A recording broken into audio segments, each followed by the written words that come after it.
Hoy nos encontramos con Mónica Perea, quien nos va a hablar de un tema tan importante y con el que siempre le hacemos honor a nuestra fiesta, como es la poesía.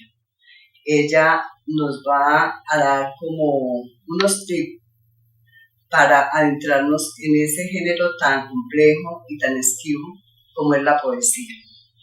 Mónica Perea es parragosa, estudió literatura tanto en su pregrado como en su maestría en la Universidad Nacional de Colombia. Por más de 15 años se dedicó a la enseñanza de los lenguajes del arte y de la literatura en la Universidad del Rosario, donde fue invitada a coordinar y crear el Centro de Lectura y Escritura en Español, CELEE.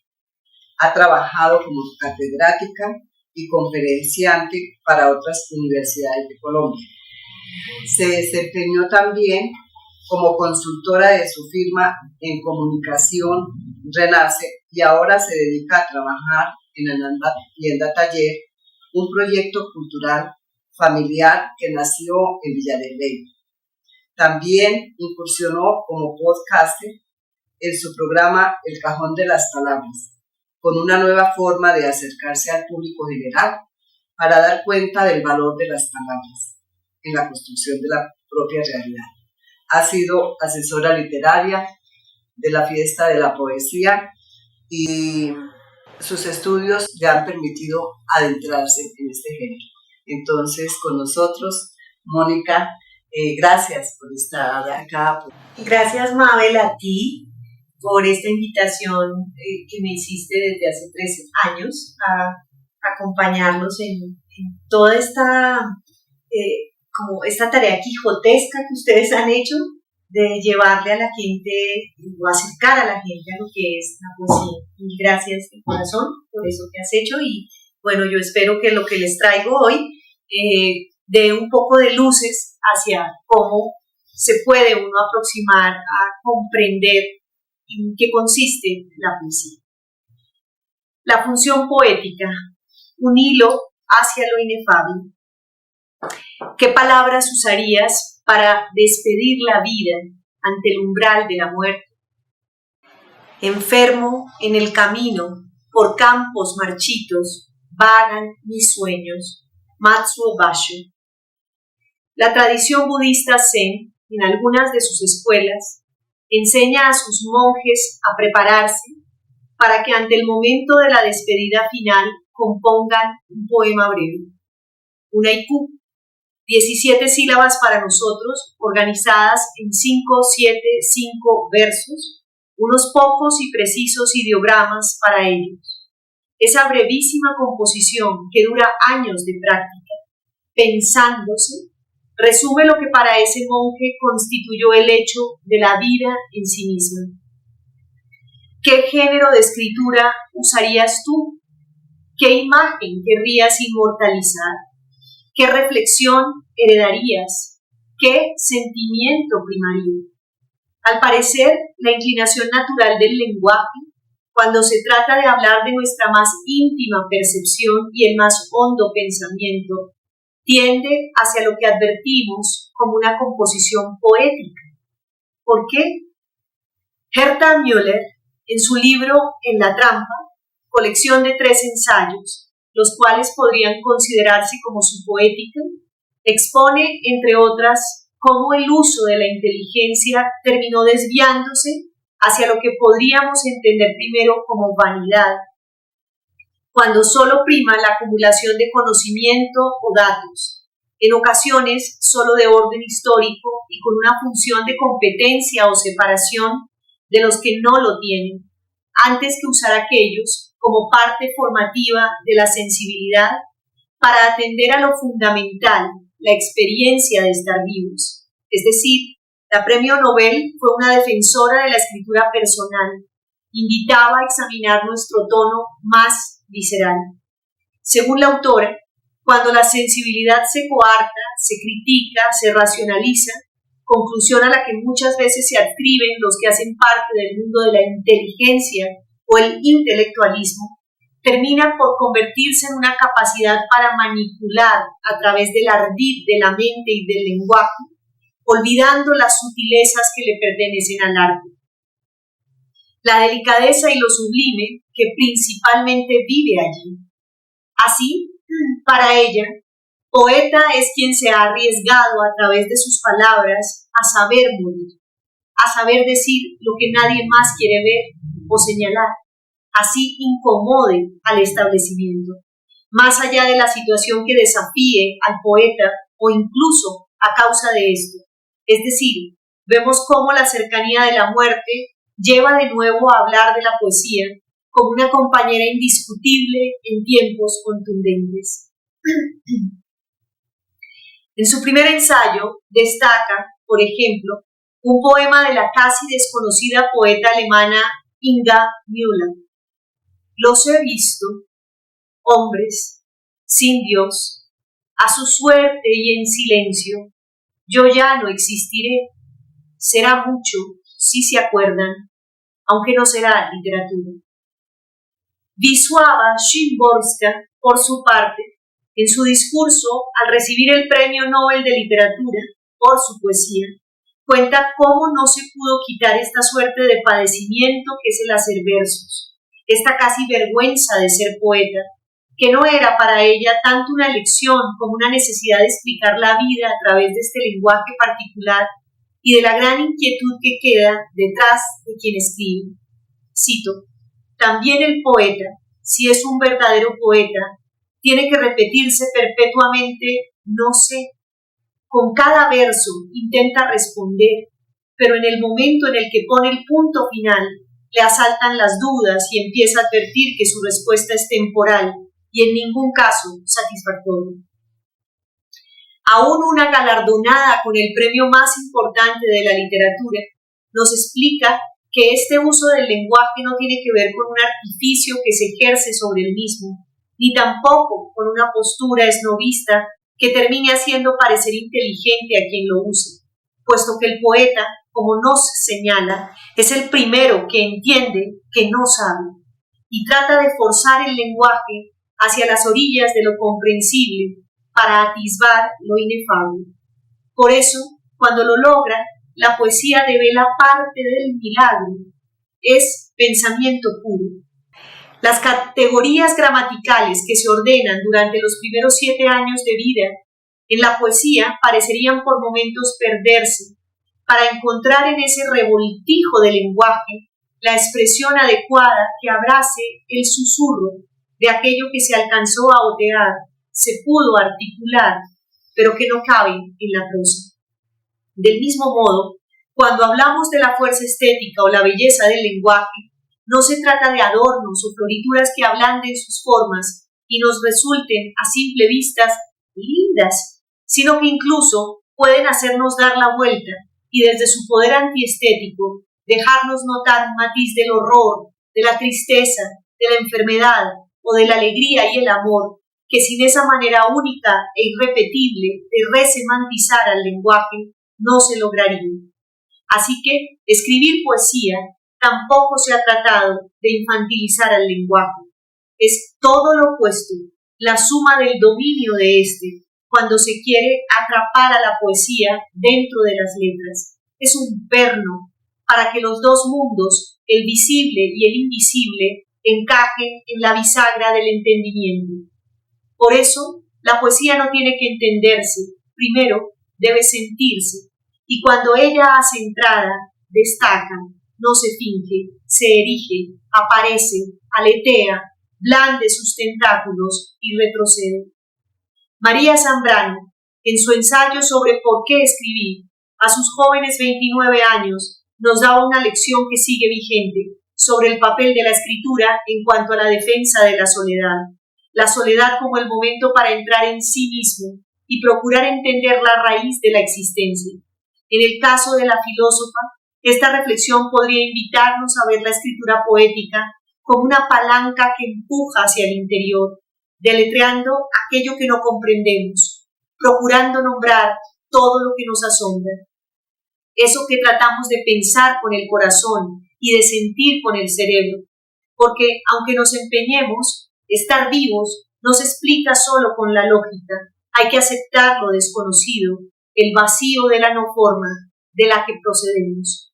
Y así podría hablar de ejemplos y libros dedicados al tema, El arco y la lira de Octavio Paz, los ensayos de Alfonso Reyes al respecto, Emilio Lledó y El silencio de la escritura, y muchos otros a los que no he llegado, que harán notar cómo la poesía en particular, la forma y función del lenguaje que ella utiliza, termina siendo el lazo más íntimo y contemplativo que un ser humano puede encontrar para manifestar con hondura, desde el lenguaje escrito, el sentimiento del mundo y el sentimiento de estar vivos. Siendo así, ¿todos podemos construir poemas? ¿Todos somos poetas? ¿Todos hacemos poesía? Estas tres preguntas, que parecen cercanas, son lo suficientemente disímiles entre sí, debido a que poema, poeta y poesía no son lo mismo, ni vienen necesariamente juntos, entre otras, porque la poesía no le pertenece solo al lenguaje escrito, sino que está ahí. Es tanto un brillo especial sobre las cosas, los sucesos, que de tanto ser vistos se gastan, pero a los cuales la poesía les devuelve su novedad, su forma única de ser admiradas, al tiempo que pincha las venas de lo indecible hasta traerlo verbo. Entonces, ¿quién? ¿Cómo? ¿Desde cuándo se determina que algún escrito se constituye en poema?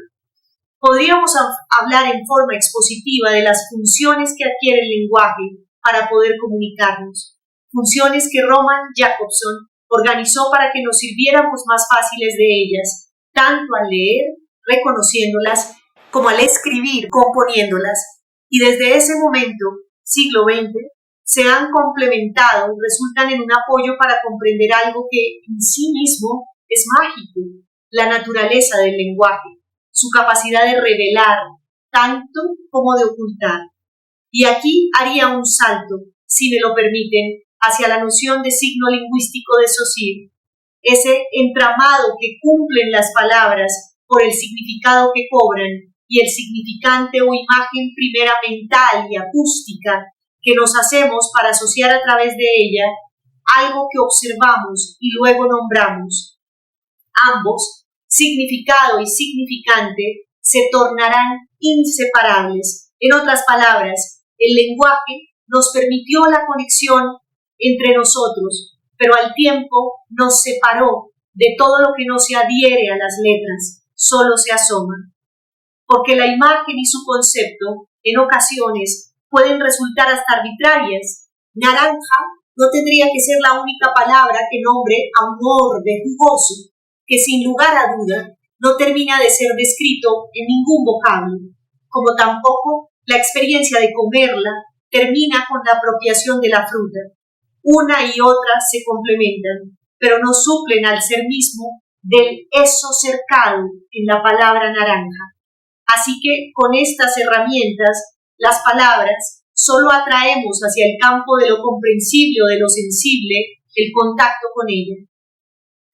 Y cuando de explicar a Dios, al amor, a la gracia, al tiempo o al espacio se trata, ¿alcanzan acaso las palabras? La forma y el nombre no necesariamente compaginan. Por lo tanto, el lenguaje siempre queda corto. La comunicación nace como desafío, porque no termina de atrapar lo que llamamos realidad, solo la designa, y al tiempo, solo al designarla, existe.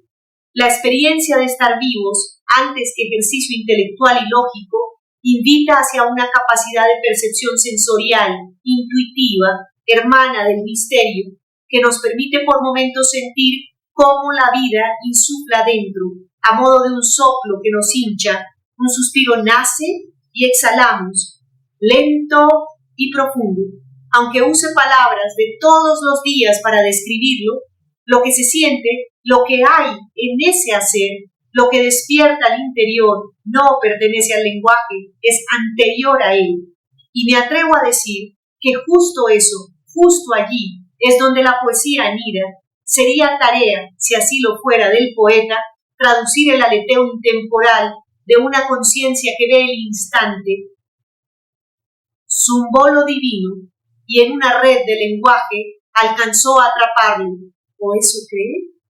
Pero volvamos a Jacobson, que organizaría las funciones del lenguaje en 6 posibilidades: fática, expresiva, apelativa, representativa, metalingüística, y a la que hemos querido aquí aproximarnos, la poética.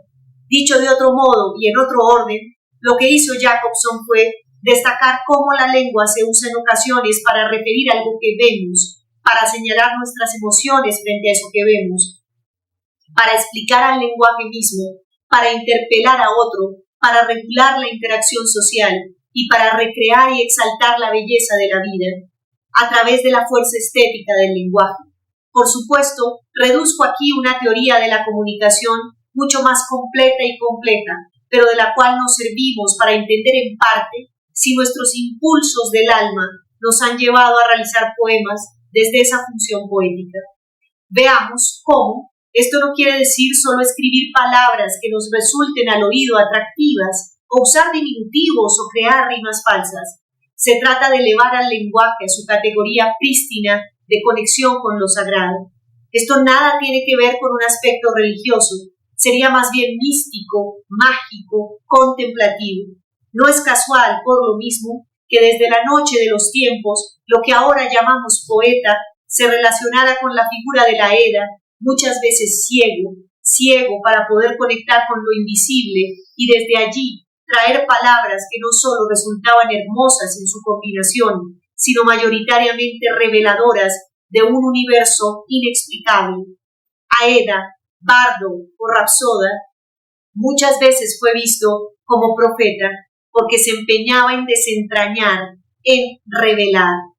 Dante, uno de los más grandes expositores de lo que puede hacerse en relación con la poesía, en su Dolce Stil Novo, nos regaló no solo la Divina Comedia, sino la Vita Nuova, y en ella su papel de poeta, heredero de los trovadores, estuvo asociado con la transfiguración que vivía a través de las palabras, el paroxismo que lograba en su relación con lo divino, la entrada a la ensoñación, al mundo oculto, al centro del círculo. Experiencia que no podía ser verbalizada, sino en la forma de la lírica, de la poesía. Así que el poema, la poesía escrita, también es una manera de usar el pensamiento. Nos ayuda a interpretar lo que no entendemos, todo lo que nos resulta ajeno, ese aspecto sacro de la vida. El poema narró el mundo de los comienzos, de las cimas, no solo de un pueblo, sino también de una persona, explicando a sí mismo sus propios abismos, sus cimas personales, sus tribulaciones, de nuevo, sus misterios, lo secreto. En conclusión, cuando acudimos al poema como forma de escritura literaria, pretendemos asir tiempo, espacio, enigma, verbo, revelación, magia, alquimia, asombro. El sujeto poético que se configura está buscando entrar en el contacto con los dos mundos a través de su mirada, es decir, que habla tanto de lo físico como de lo no físico, lo que se ve tanto como de lo que oculta. Funda cuando logra escribir desde una perspectiva nueva lo que observa. No participa de una singularidad que da cuenta de la búsqueda de sentido, de la búsqueda del yo. De tal modo, el contacto con lo sagrado, esa sensación que nos da en el oído, notar que esa persona logró conectarse con lo inefable, es lo que podemos llamar poesía, la cual danza en el aire, nos susurra al alma, no al cerebro, un no sé qué en un no sé dónde, al cual todos siempre hemos podido acceder. ¿Y eso quiere decir que no todos alcanzamos esa mirada? Sí, pero no porque no podamos, sino porque no nos lo permitimos. Y no está mal no poder hacerlo. No todos, tampoco, podemos apreciar cuando aparece el duende, como Lorca llamaba ese espíritu de lo poético, porque eso también se entrena, se refina, se aprende. No porque no poseamos la cualidad, sino porque tanta mente racional estropea las sutilezas del sentir, la delicadeza del estar. Lo cierto es que sí, está ahí para que todos intentemos. Entonces, la función poética es la que podríamos ensayar cuando de aprender a componer o quizás cometer poesía se trata, e igual que un equilibrista, aprender a caminar por esa delgada separación entre la referencia al objeto que veo y la insinuación de todo lo que contemplo, aprecio, me asombro en él y por causa de él. Esa abertura a un espacio eterno, intemporal, o como lo llamaba Gastón Bachelard, la intuición del instante, es la que nos permite aproximarnos y nombrar desde ese contorno inmaterial al mundo.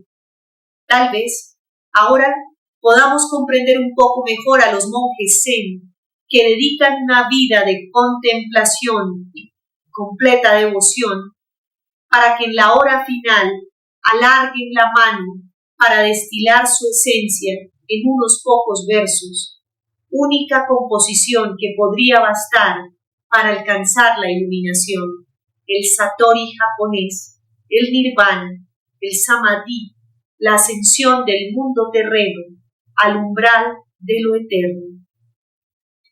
Quien no ve la mano que realiza la escritura, supone que el resultado procede del movimiento de la pluma. Rum. Mónica, gracias por ese estupendo regalo que va a ser una herramienta muy importante para todas aquellas personas que se quieren acercar a la poesía. Hiciste un estupendo también recorrido por los diferentes escritores y poetas que nos pueden ayudar en ampliar también todo este tema. Gracias. No nos queda sino decirte mil gracias porque siempre eres muy aciertas en todo lo que nos recomiendas. Muchas gracias a ti y gracias también a los que nos ven por allá por escuchar y espero no se hayan aburrido. Y bueno, los invitamos a continuar escuchando y disfrutando de la poesía. Colombia, potencia de la vida.